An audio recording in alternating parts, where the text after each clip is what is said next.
The Baker House was built by Senator David H. Baker around 1890 in the community of Orange Home.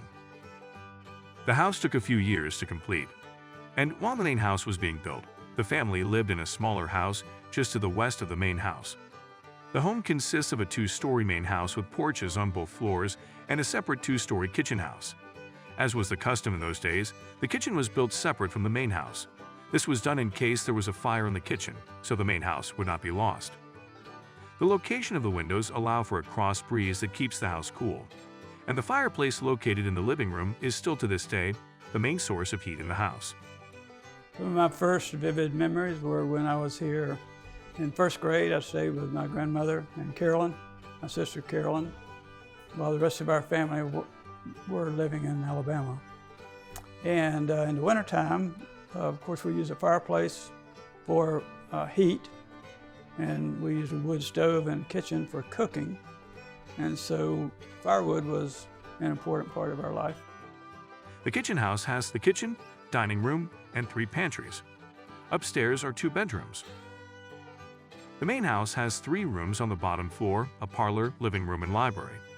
Upstairs has 4 bedrooms and a bath. It has a large open attic. There is a ladder that led up to a cupola that was removed at some point.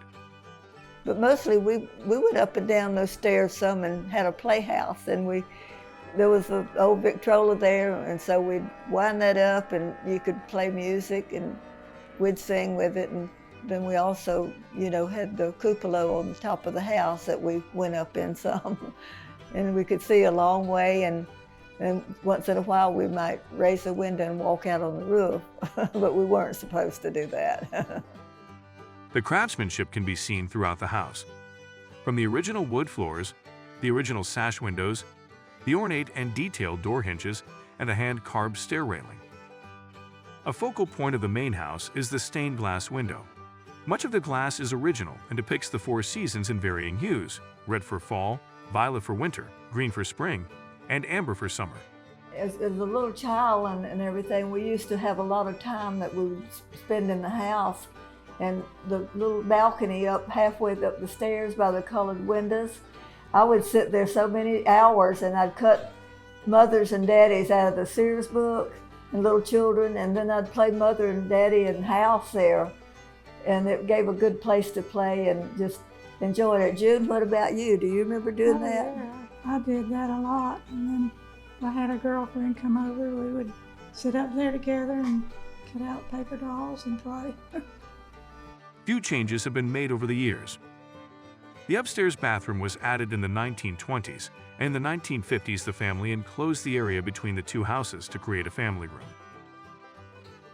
In '56, my dad built a big room with Jolly C windows that enclosed the 2 parts of the house.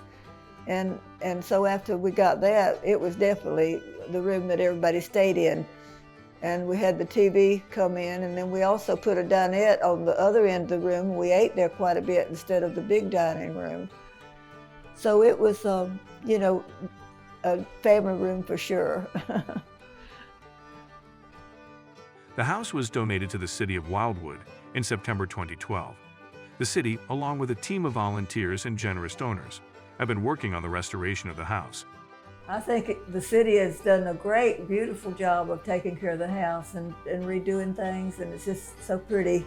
Yeah, I think it's wonderful that it looks so much better than it even did when we grew up. The Baker House has stood for over 130 years and has seen the world around it change.